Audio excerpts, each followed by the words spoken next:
Survival horror is a very popular genre of video games. Of all survival horror games, Amnesia may be the most terrifying of them all. But how does fictional games do this?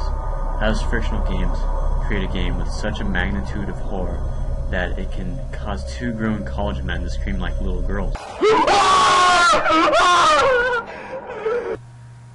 How does any game studio make such a game? One of the most important aspects for a game to be scary is the setting. A setting of horrifying hallways with unforgiving doorways to very disturbing rooms. Is that 3? Whoa! Darkness and more darkness. In Amnesia, you are in a castle. There's nobody else in this castle except for a few monsters. It's a very dark, unforgiving castle.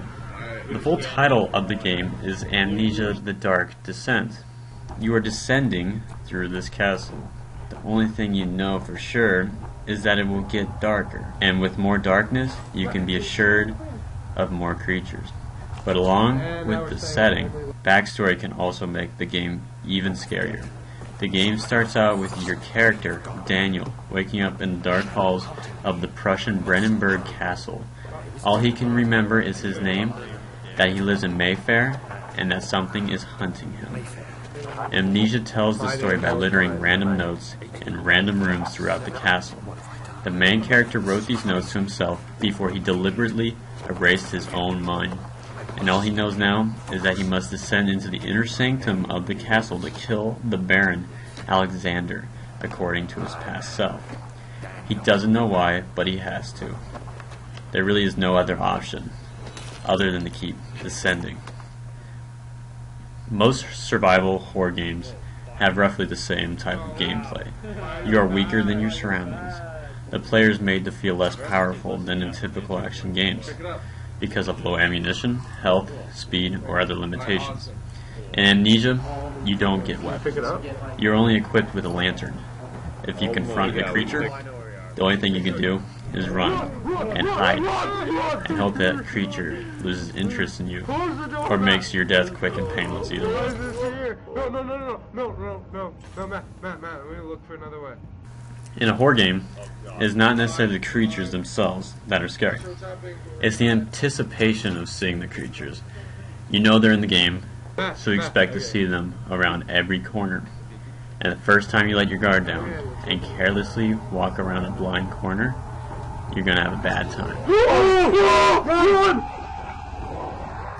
Amnesia seems to have random occurrences of creatures. There is no pattern, and there's no way to predict exactly where the program will respond them. Really? Yeah. Why would they do that? Why would they code that? Oh my God. The creatures have a mind of their own. They don't have a set path. They will walk where they please. You really have to be conscious of every decision you make, because one bad decision is enough to get your character killed. What are you doing? I'm trying to pull the fuck! Just as much as visual, audio plays an important role in horror games. In Amnesia, when you are in a castle all alone, Maybe we should go back. all you can hear are non-human noises through the walls, but you can't pinpoint exactly where they're coming from. You feel as if you could be attacked at any second from any direction. You hear something? What's up? Shit. What was that? I don't know. Another way of scaring people is what's called jump scares. Jump scares are a huge aspect in some other horror games. Something unexpectedly jumps out at you when you least expect it. It's the easiest way to scare somebody, and it's the cheapest way to scare somebody. Amnesia doesn't use jump scares. Amnesia uses the creepy setting, tense anticipation, bone-chilling audio, and visual graphics in such a way that seems it should be illegal. When a game can have you sweating, short of breath, and have you scream at the top of your lungs without using jump scares, you know you have a good horror game on your hands. Other door.